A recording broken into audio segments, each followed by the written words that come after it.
Angkatan bersenjata Houthi Yaman meluncurkan 2 serangan gabungan untuk menyerang militer Israel. Salah satu operasi dilakukan bersama dengan perlawanan Islam Irak menargetkan sasaran di selatan Palestina. Juru bicara militer Houthi, Yahya Sari, mengklaim penggunaan drone dalam serangan berhasil mencapai target.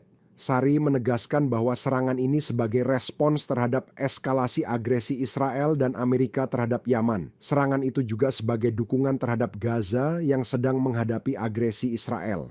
Adapun ribuan warga Yaman berunjuk rasa di Sana'a untuk menunjukkan dukungan terhadap Palestina.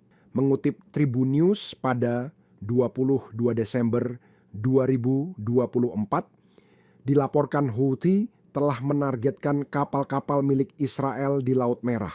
Pejuang Yaman dan Irak berkomitmen untuk melanjutkan serangan hingga agresi Israel dihentikan dan pengepungan Gaza dicabut.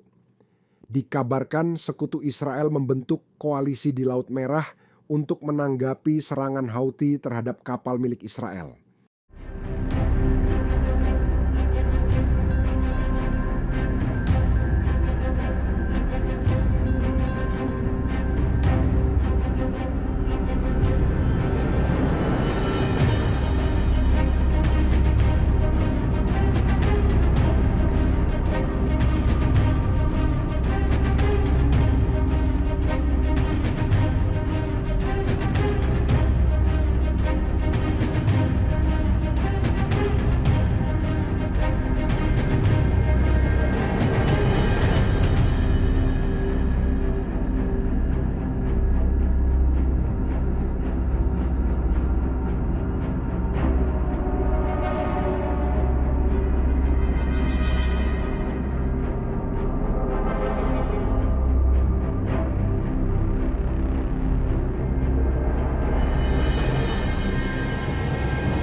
Download Tribun X sekarang, menghadirkan lokal menjadi Indonesia.